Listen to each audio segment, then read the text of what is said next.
What's up, guys? In this video, I'm going to talk about something that a couple people have asked me to do. And it's kind of an embarrassing topic because it's just embarrassing. It's like a private thing and it's kind of gross. I mean, it's not gross, whatever. It's biological, whatever. You know, it's kind of funny. It's like women talk about masturbation and it's this like magical experience, but as men, we do it and it's like this like thing we like mumble about. It's kind of this like shameful thing. Despite the, modern progressive attitude that the world has about this type of thing. So anyway, basically, I'm going to tell you about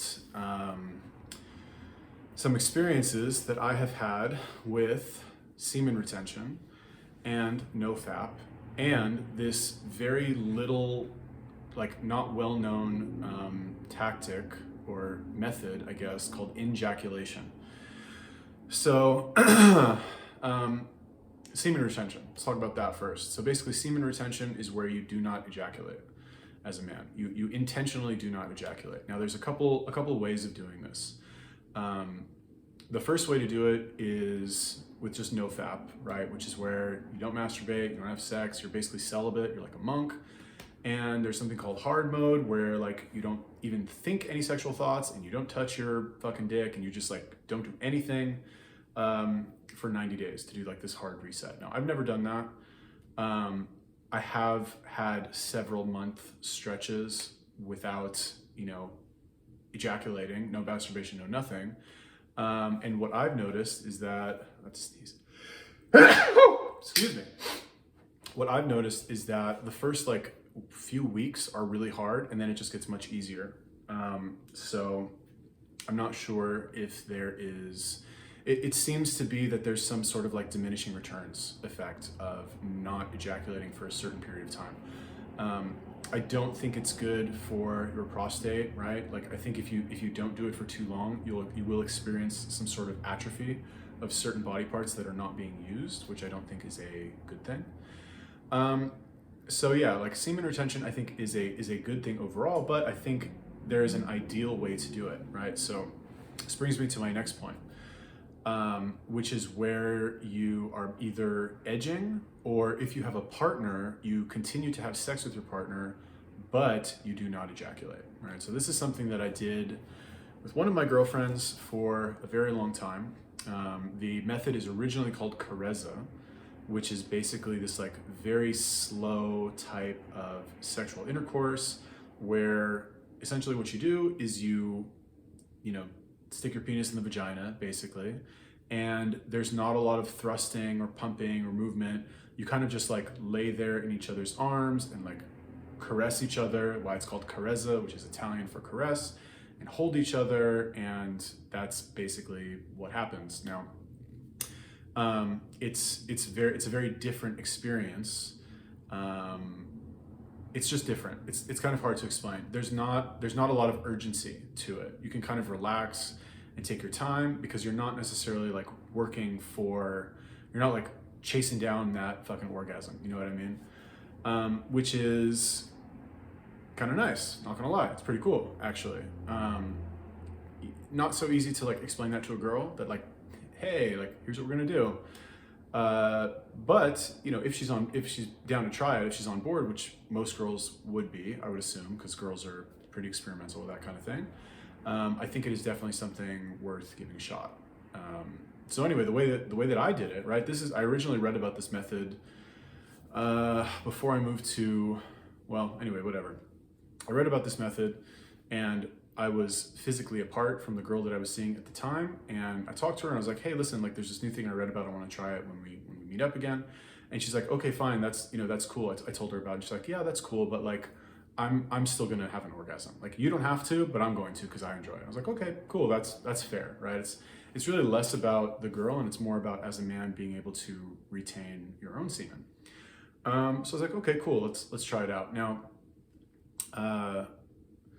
an interesting thing happened, which is where I kind of abandoned the idea of the like soft, slow, like touchy-feely kind of sex that the resources that I read recommended. And I was just like, okay, what if we just have sex normally, but right before I'm about to come, I just stop and I, pull out and like just gather myself and fucking, get a grip. And then keep going, right? That was kind of my plan. And that is what I did. And it was fucking amazing. Let me tell you, it was like incredible, especially as, it was good for her for obvious reasons. There was no, like, there was no more premature ejaculation because there was no ejaculation, right? There was no such thing as like me finishing, right? So you know how like girls can essentially just kind of keep going. And that's not really something that men understand because there's a refractory period. When you bust a nut, you're like, that's it, you're done. Like you're not, you're fucking out for like an hour, you know what I mean? And on a good day, you're out for an hour. I don't know, some people are like, oh, I can go again in 30 minutes. Like, I don't know, I was never like that. But when you are having sex and you kind of just like arbitrarily stop, you don't really like lose that desire. You're still kind of like revved up, right? Anybody who's tried edging before, which is essentially just like masturbating but not to orgasm, can kind of relate, right?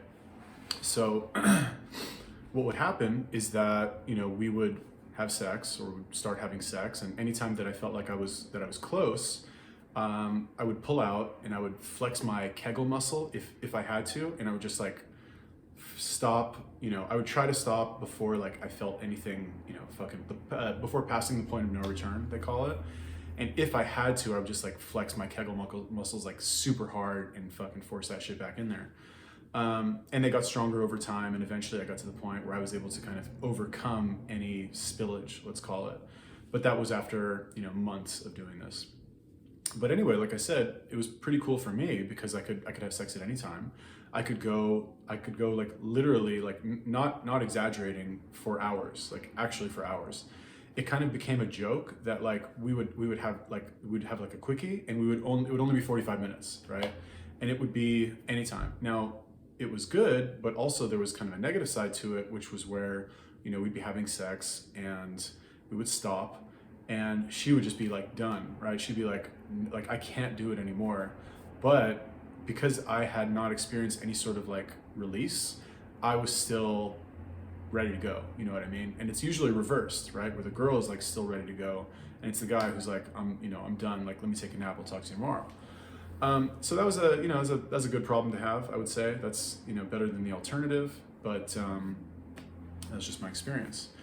So ideally what you would do, I believe, and okay, so I guess it's safe to say that every couple weeks or so, I would experience, I would accidentally go over the edge. And I noticed that I would always have like this hangover for a few days afterwards. It would take me about 2 or 3 days to overcome the hangover, which was not pleasant because, when you have an orgasm as men, right? Like women, I think it's a little bit different, but as a man, your body releases prolactin, and you just like get really tired, you get really hungry, and you get kind of lethargic, and you kind of like hate yourself a little bit afterwards, which is what we refer to as the hangover. So mine, because I was like swinging from either side of the extreme, my hangovers were really bad, and it would take me like in a good case scenario, it would take me 2 or 3 days to get like back to baseline. On the Kareza website, from what I read, I remember that they would say that it would take 2 weeks if you accidentally passed the point of no return. But anyway, that was my experience. So the bottom line is this, is that when, as a man, you want to, I guess, ejaculate as little as possible, as infrequently as possible. I'm not sure really why we feel so bad afterwards. I'm not sure what the biological reason is for that. But, there are also studies that have studied like certain animals, and they found that like your mortality increases with the amount of times you ejaculate. So it's not like, maybe those are extreme cases, only certain animals, whatever, but that seems plausible to me, how like you're expelling all of this semen, which is maybe hard to produce, or it's releasing too much prolactin. I'm not really sure the scientific reason for it, but it makes sense to me. So ideally what you would do is you would either edge if you don't have a partner, or if you do have a partner, you would practice having sex with them without ejaculating. Now, as far as the whole NOFAP thing goes, like I said earlier, I don't think that is, if you're addicted to porn and you're like watching porn all the time and jerking off 10 times a day and like your life is a mess because of this addiction, okay, fine, you can try and do the hard reset. I think it would be good to expose yourself to trying something like that so that you know that you can. But if you're just if you're more mentally balanced, let's just call it, and you're looking for a more optimal solution, I think what the optimal solution would be to edge regularly, like every day. You should edge, if you want to treat it like a workout, right? If you want to improve your sexual health, you should edge every single day. And if you have a partner, you should have sex with them, whenever, and just not ejaculate. Now, the reason for this, I believe, is that because when you ejaculate, you're also losing something very important that your body needs, right? There's two bad effects, as I see it, from ejaculation. Number one is the hangover effect, right? When you experience that really amazing feeling, what goes up must come down. So anytime you have this like massive dopamine release, or you feel really good as a human being, you're gonna feel amazing, and then you're gonna feel like shit. You're gonna crash, right? And I believe that is also the same. That's the case as well with men, to a greater extent than women. So that's one of the negative effects that happen, after sex, let's say. The second negative effect is that semen, or I guess semen is like all of it together, right? Like semen is like the all of the liquid and all that shit in there, right? And then sperm is the little things that are inside the semen. And in semen, you also have a lot of hormones, you have like growth factors, you have peptides, you have fucking enzymes, you have like all of this like really amazing stuff that is very healthy, right? If there was a drug, right, and it did the exact same thing as semen, if there was a pill or something like that, I would fucking take it. That shit is like amazing, you know what I mean? They've done also studies that show that women who are regularly inseminated, who are like their partner fucking comes inside them, they are in better mood, they have better health, their skin looks better, their hair looks better, they're just like super healthy. I believe as a result of kind of being like injected with all of this fucking life material, let's call it, that we as men produce. So that's great for women, good for you, but as a man, you're losing your fucking life essence and you're fucking depositing it to the woman. So you're losing it, which is not good. And I believe that's the second like detrimental effect of ejaculation. Not even necessarily frequent ejaculation, just like any ejaculation. So the one kind of workaround to this, which is something, this is kind of the embarrassing part of the video, but it is something that I have discovered, and it's something I've never really heard about other than when I kind of first started researching it, and there wasn't really a lot of information, and I kind of just pieced it together. But it's this thing called injaculation. So, can't believe I want to say this, but anyway, I'm gonna fucking say it. Who knows who'll even watch this video? Mom, if you're watching this, I'm sorry. I know you don't want to hear about this, but it's for the good of the human race, so it is what it is. Anyway, injaculation is where you experience an orgasm, right? And you ejaculate, right? But you retain the semen inside your body. And the way that you do that, you're not turkey bastering yourself, right? What you are actually doing is you are applying pressure to the perineum, which is, the taints, right? The place between your dick and your balls, basically.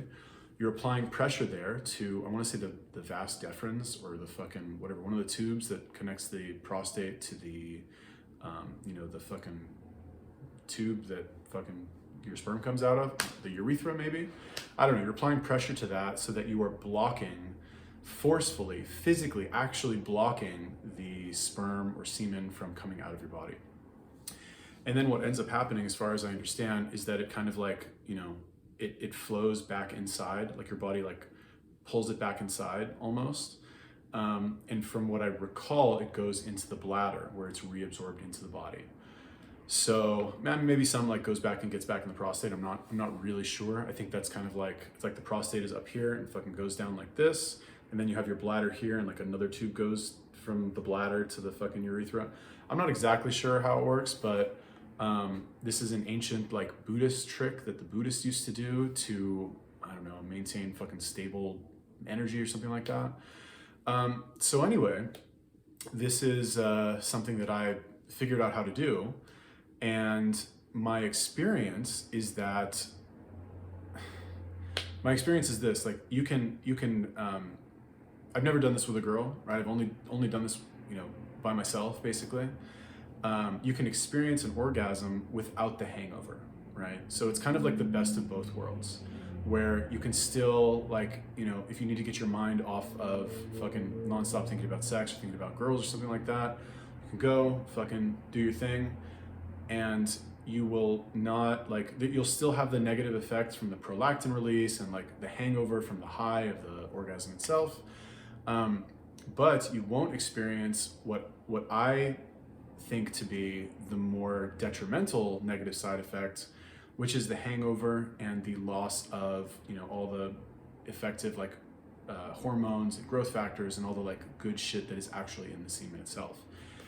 And the reason, or maybe not the reason, but I also believe that a lot of that is reabsorbed through your body, right? It's either reabsorbed through the bladder or the fucking tubes that are there or something. It's just like reabsorbed into your body. So you don't, I wouldn't go as far as to say as that you can, like, you know, you'll be even better than you were before, but I think that it will eliminate that negative side effect.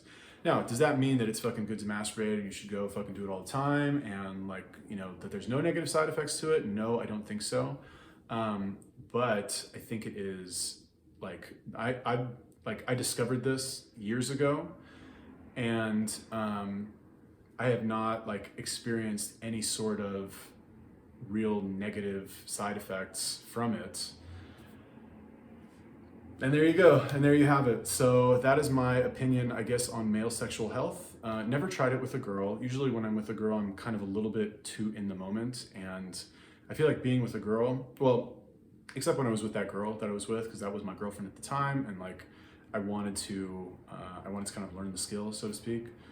But if I'm with a girl now and I've never been with her, I've only been with her a few times, I see that as kind of like a win, you know what I mean? That's like a victory, and the orgasm is like, you know, my fucking treat that I get to treat myself to, I guess. So I don't know if that makes sense, but anyway, I'm glad you watched this entire video about my sexual habits, and I hope if you're a man, you learned something about it, especially the guy who requested that I do the video. Hopefully you learned something as well. If you guys have any other questions about things like NOFAP or semen retention or any of the other stuff I talked about in this video, let me know, leave me a comment. Peace.